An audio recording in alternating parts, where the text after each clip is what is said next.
Muito bom dia. Então, vamos lá, muito ansiosos com essa revisão, né? Gente, faz parte, o estudo também faz parte, né? Então, vocês têm que se dedicar para depois ver efetivamente, né, o que temos aí. Então, vamos lá. Gente, algumas questões importantes, tá? A prova do grau B, ela inicia na parte que se refere à questão da comoriência e da declaração de ausência. Então, lá, a questãozinha que estava para vocês vão lembrar, na aula, logo após, né, a nossa prova, então, a aula do dia 23, onde a gente fez a correção da prova, e também tratou, inclusive tem essa aula gravada ali para vocês. Então, uma das questõezinhas que está lá, e que eu chamo a atenção para vocês estudarem, ela diz assim: se uma pessoa que participa de operações bélicas não for encontrada até 2 anos após o término da guerra, configurada está. Então, o que a gente tem ali, gente? A gente tem todas as espécies de mortes, né? Então, a morte civil, né? A morte real, ou seja, aquela que efetivamente aconteceu, a morte presumida por declaração de ausência e a morte e a questão do Instituto da Comoriência, tá? Então, isso são questões importantes que vocês precisam ter em mente, né? Que vocês precisam compreender. Então, a morte real, nós vamos lembrar, ela é muito simples, né? Da gente efetivamente entender, né? Por quê? Porque sabemos que o início da personalidade jurídica se dá com o nascimento com vida. E sabemos também que o término da personalidade jurídica vai se dar com a morte, né, do indivíduo. Então, essa é a diferenciação. Bom, na regra geral, né, de forma normal, a gente vai ter uma morte real, que vai acontecer, e que não precisa de uma declaração. O contrário vai acontecer, por exemplo, quando nós precisarmos efetivamente decretar essa ausência ou reconhecer o que chamamos de morte civil. E aí, quem vai nos ajudar nisso? Né? Quem vai nos ajudar nessa contextualização? Então, quem vai nos ajudar é justamente o código, que o código vai dizer o seguinte: olha, eu vou ter a necessidade de declarar a ausência de um determinado indivíduo e de um determinado indivíduo quando essa pessoa for desaparecida, quando ela não deixar notícias, né? E não houver nenhum outro elemento fático que nos faça crer que essa pessoa está morta. Então, isso é o que vai dizer o artigo 22. Então, essa morte é a morte que nós chamamos de morte com declaração de ausência. Só que nesse nosso caso, gente, nós não precisamos dessa declaração, dessa decretação de ausência via juízo, né? Por quê? Porque nós estamos diante de um caso previsto lá no artigo 7º, que se refere à morte presumida, ou seja, é aquela morte que é presumida para efeitos civis e que não necessita de decretação de ausência. Existem duas grandes hipóteses. Uma, se alguém for desaparecido em campanha ou feito prisioneiro em guerra e não for encontrado 2 anos após, ou ainda se for extremamente provável o perigo de morte desse indivíduo, tá? E a resposta da nossa questãozinha, né? Justamente quando esse indivíduo participava de operações bélicas, ou seja, operações de guerra, e não for encontrado após 2 anos. Então, essa é a morte por declaração judicial de morte presumida, sem a decretação, desculpe, de ausência, tá? A morte civil, gente, da mesma forma, é quando o indivíduo ele morre de uma maneira civilmente. Então, é toda aquela morte que é tida via lei, ou seja, através das disposições do Código Civil. Então, é onde ele perde todos os efeitos, os direitos civis em razão de uma determinada pena, tá? Muito bem. O outro instituto que eu quero falar para vocês e que eu preciso que vocês lembrem é a questão da comoriência, gente. Não esqueçam, a comoriência ela está prevista no artigo 8º. Releiam, minha gente. Por quê? O que o código fez? Ele foi lá e olhou e disse assim, olha, existem situações em que o indivíduo pode vir a ter pode vir a falecer no mesmo momento ou na mesma ocasião que o outro, e não há possibilidade de se reconhecer ou de se entender quem faleceu antes do outro, tá? Por isso que o código diz, se não houver como descrever quem faleceu antes do outro, estamos diante de uma situação que entra no que nós chamamos de comoriência e que, portanto, estará afeta ao que diz a lei, ou seja, que presume-se que ambos faleceram no mesmo momento, tá? Então, não esqueçam disso. Por quê? Qual é o efeito disso, gente? Qual é a questão que aparece aí para nós? A questão da herança. Então, não é como se ele fosse pré-morto. Por exemplo, né? Se nós estivéssemos diante de uma situação em que há uma necessidade de se prever ou de se saber quem era o pré-morto para fins de transmissão da herança, nós teríamos aí um impasse, né? Já que não se sabe quem é. Então, o código define que não há essa transferência de bens entre comorientes. Isso quer dizer, se vem a falecer um ascendente ou um descendente juntos, né, durante o mesmo momento, o código presume, então, que não há um pré-morto dentro dessa situação e, portanto, não há a transmissão da herança, o nosso princípio da Saizine aí. Bem? Então, esses são os artigos que vocês não podem esquecer em relação a essa matéria, justamente por isso que estava ali, né, previsto para vocês essa questãozinha, tá bom? Para que vocês não esqueçam. Sobre as pessoas jurídicas, gente, pessoas jurídicas, a gente levou algumas aulas, umas 2 aulas vendo pessoas jurídicas. Por favor, não esqueçam, tá? Não esqueçam de algumas questões que são importantes. Então, vamos lá. As pessoas jurídicas, elas são uma reunião de pessoas que vão ter uma finalidade X, uma finalidade em comum, né? Que vai se ter um incentivo de economias e, portanto, vai se ter uma separação de responsabilidades. Lembrem que as pessoas jurídicas servem para fins lícitos, né? Demos o exemplo aí da organização criminosa, que não se caracteriza como pessoa jurídica. Lembrem também, minha gente, que a pessoa jurídica ela só é instituída ou ela só passa a existir se nós tivermos o registro dos seus atos constitutivos efetivado, tá? Então, sem o registro, isso está no artigo 45 do Código Civil, nós não temos a existência da pessoa jurídica de maneira regular, tá? Então, isso é fundamental. Outra, lembrem que o fato de existir uma pessoa jurídica significa que e surge justamente para separar o patrimônio. Isso é fundamental, gente. Nós perdemos quase meia aula, perdemos ou ganhamos, né? Falando sobre isso. E aí vocês vão lembrar que a existência da pessoa jurídica é feita para separar o patrimônio da pessoa física da pessoa jurídica. E aí é muito importante nós lembrarmos também que existe o que nós chamamos de desconsideração da personalidade jurídica desta pessoa jurídica XYZ.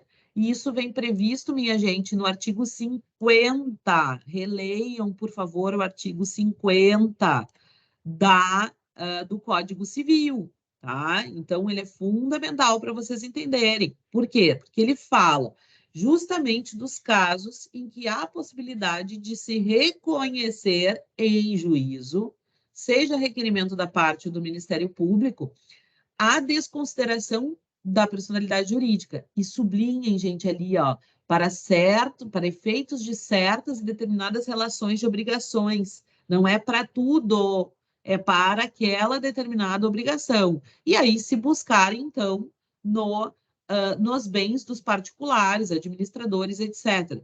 Outra coisa, gente, lembrem, inclusive falamos disso em aula, que também é possível a desconsideração da personalidade jurídica reversa, ou seja, desconsiderar a personalidade jurídica da pessoa física quando ela esconde, né, aspas, quando ela desvirtua o seu patrimônio para o da pessoa jurídica com vistas a fugir de dívidas, tá? Falamos bastante sobre isso, então isso é fundamental que apareça aí nas conversas de vocês. Outra coisa, gente, nós falamos um pouco sobre a estruturação das associações, tá? Das associações civis, das fundações e das demais sociedades, né? Lembram disso? Falamos sobre essas diferenças. Então, isso é fundamental, isso inclusive está nos resumos que eu deixei para vocês ali, tá?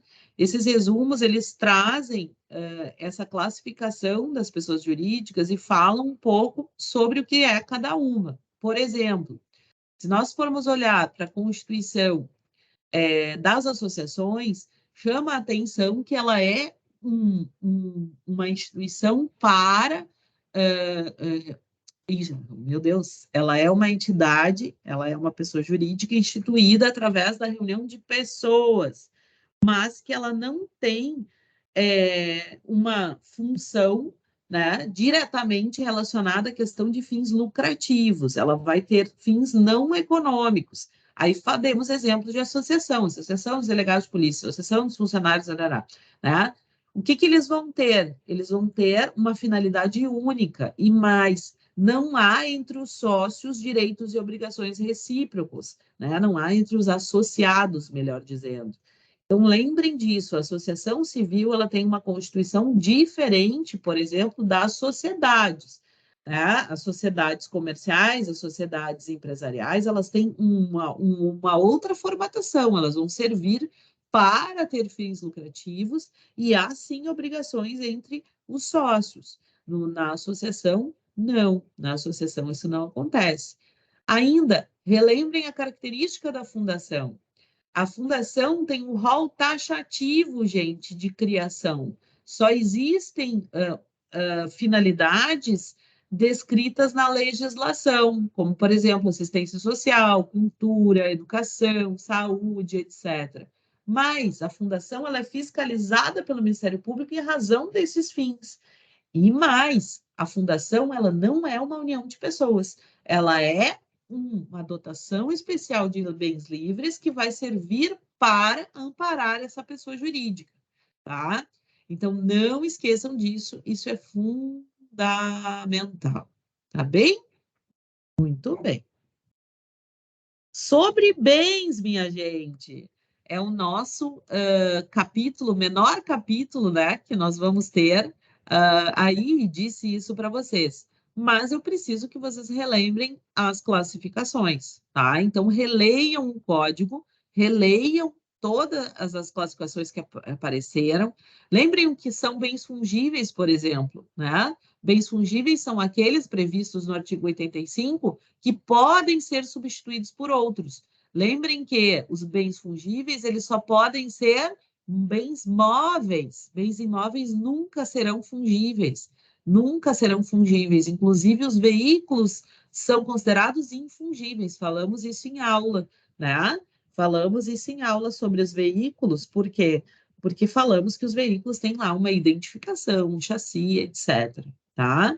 Lembrem ainda, gente, a questão dos bens reciprocamente considerados, tá? Isso é fundamental. Então, lembrar que a regra é que o principal siga, os acessórios, desculpa, sigam o principal, ou seja, suponham a sua existência. Mas existe uma exceção chamadas pertenças. Existem situações que existem bens que não são parte integrante desses bens, mas eles se destinam de modo duradouro ao uso, ao serviço, ao formoseamento. Lembrem das discussões que nós fizemos em aulas sobre isso, tá?